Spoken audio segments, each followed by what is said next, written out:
During World War II, entire resistance networks vanished beneath the earth.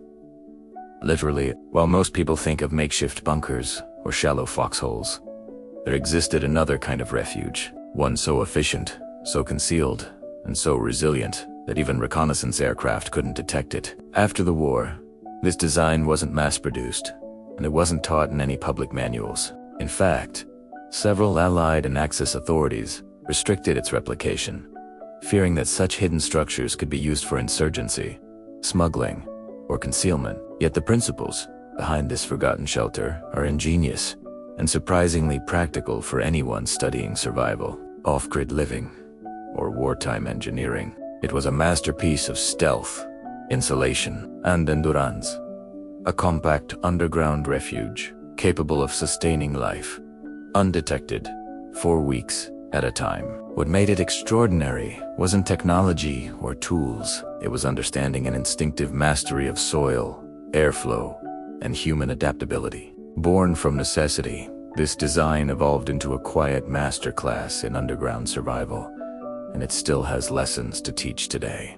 Its secret lay in the way it controlled temperature and scent. Its genius wasn't in the shape of the structure, but in the way it layered the earth around it. In occupied territories like Poland, France, and Yugoslavia, resistance fighters built what they called earth chambers or bottle burrows. These weren't simple holes in the ground. They were miniature ecosystems, engineered to balance warmth, airflow, and invisibility. Builders dug below the frost line, about 3 to 4 feet deep in most climates, ensuring a stable internal temperature around 10 to 13 degrees Celsius, or roughly 50 to 55 degrees Fahrenheit. That meant no freezing nights, no sweltering days.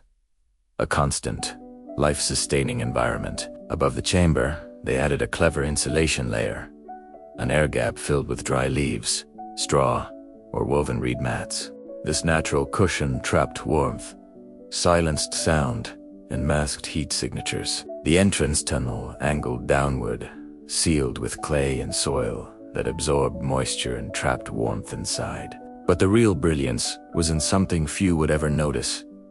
The scent buffer. Resistance engineers discovered that trained dogs could track human scent through even the smallest airflow leaks, so they disguised ventilation shafts as natural features, hollow tree roots, burrows, or decaying stumps, and filtered the outgoing air through layers of charcoal and moss. That single innovation made the shelter nearly undetectable, even to dogs or thermal patrols. The design taught a critical truth that modern survivalists often overlook. Controlling air and moisture through natural filters is more effective than relying on synthetic materials or modern gadgets. Without proper airflow, moisture builds, rot spreads, and a shelter turns deadly. But the World War II underground chambers solved both problems at once.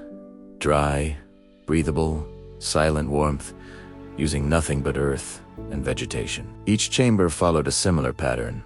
A bottle-shaped cavity roughly 6 feet long, 4 feet wide, and 3 feet high. That oval form distributed soil pressure evenly, preventing collapse even under heavy ground. Some were reinforced with curved willow branches or salvaged wood from barns. The floor was layered with sand or ash mixed with crushed limestone to absorb moisture and repel insects. Over that went bedding, straw, leaves, animal hides. A narrow trench tunnel, barely 18 inches wide, connected the chamber to a disguised exit, often a hollowed stump or false mound covered in moss. From above, nothing betrayed what lay below. Even today, anyone trying to replicate such a design would note how deliberate the geometry was. Circular or arched roofs resisted soil weight far better than flat ones. At least 12 inches of packed earth and organic matter covered the roof, sealed with clay for waterproofing. This simple layering kept internal temperatures steady between 50 and 60 degrees year-round without fuel, power, or modern insulation. After liberation, Allied intelligence reports documented thousands of these underground chambers, some still perfectly intact months after the war. Many were discovered only when heavy machinery accidentally collapsed their hidden roofs. Analysts were stunned. These chambers had sheltered entire partisan cells through brutal winters, allowing them to conduct raids by night and disappear by dawn. Governments quickly realized how effective and potentially dangerous such undetectable structures could be, fearing they could shelter fugitives or weapons. Many post-war authorities ordered all related civilian manuals confiscated or in parts of Eastern Europe and the Soviet Union.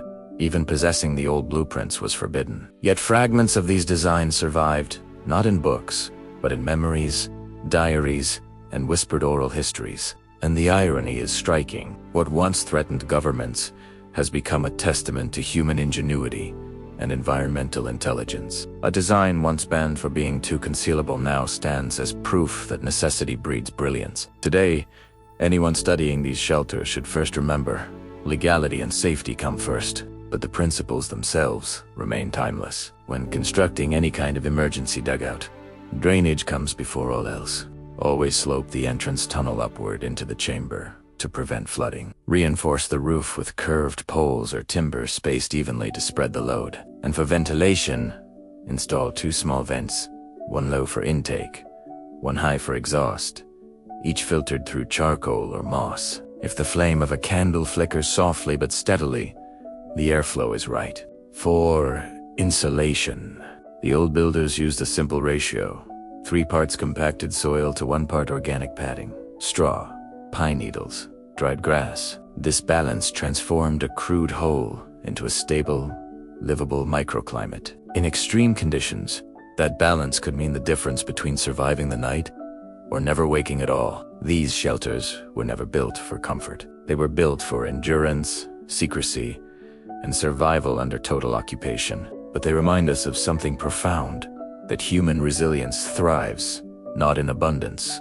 but in constraint. Every vent, every curve, every handful of earth was a quiet act of defiance, a way of learning from nature to overcome what no army manual could prepare for. Understanding these shelters, docen WWII, honors ingenuity. It reminds us that true survival isn't about stockpiling gear or relying on technology.